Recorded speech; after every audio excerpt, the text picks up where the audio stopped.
मध्य प्रदेश के एक छोटे से गांव सरबनपुर में एक सूखा पड़ा पुराना कुआं था। वो कुआं गांव के बीच नहीं बल्कि गांव से थोड़ी दूर आम के बाग के पीछे था। सालों पहले लोग वहीं से पानी भरते थे, लेकिन एक घटना के बाद किसी ने उस कुएं के पास जाना बंद कर दिया। कहा जाता था उस कुएं से कभी कभी रात में आवाज आती है, पानी की नहीं, किसी के फुसफुसाने की। गांव का ही एक लड़का था निखिल। वो शहर में इंजीनियर था। महीनों बाद अपनी बड़ी बहन की शादी के लिए गांव आया था। उसका बचपन उसी गांव में बीता था और उस सूखे कुएं के पास वो अपने दोस्तों के साथ खेला करता था। शादी का घर था, इसलिए गांव में रौनक थी, लेकिन रात होते ही माहौल बदल जाता। पहली रात करीब 1 बजे निखिल की आंख अचानक खुली। उसे लगा जैसे कोई उसका नाम धीरे धीरे पुकार रहा है, निखिल। उसने सोचा सपना होगा, लेकिन आवाज फिर आई, इस बार साफ, खिड़की के बाहर से। वो उठा, बाहर देखा। दूर आम के पेड़ों के पीछे अंधेरा था, लेकिन उसे लगा कोई वहां खड़ा है।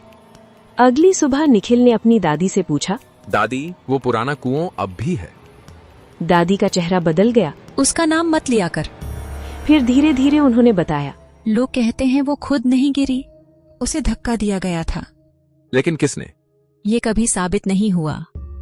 उस दिन के बाद से कुआं सूख गया और रात में वहां से आवाजें आने लगी। तीसरी रात निखिल को फिर वही आवाज सुनाई दी, निखिल नीचे आओ। इस बार आवाज कुएं की दिशा से आ रही थी। उसका दिमाग जैसे सुन्न हो गया। वो बिना किसी को जगाए, चप्पल पहने बिना धीरे धीरे घर से निकल गया। गांव सो रहा था, चांद बादलों में छुपा हुआ था। वो आम के बाग के पीछे पहुंचा और सामने वही सूखा कुआं था। उसके अंदर गहरा अंधेरा, लेकिन अंदर से फुसफुसाहट साफ आ रही थी। तुम आए, मुझे पता था। निखिल का दिल तेज धड़कने लगा। कौन है? अचानक उसे लगा जैसे कुएं के अंदर कोई हलचल हुई हो, और फिर उसे अपने बचपन की एक याद कौंधी। 20 साल पहले निखिल और उसके 2 दोस्त कुएं के पास खेल रहे थे। मीरा दीदी वहां पानी भरने आई थी।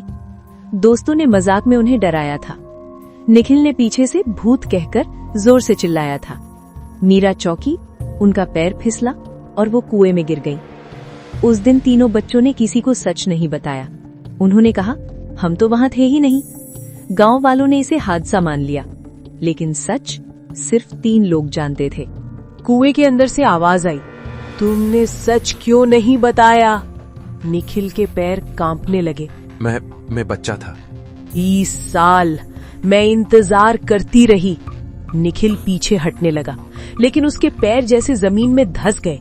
आवाज फिर आई, सच बोलो या नीचे आ जाओ।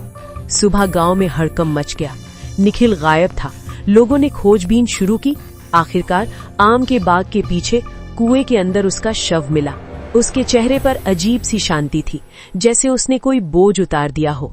शादी के बाद निखिल के 2 पुराने दोस्त गांव आए।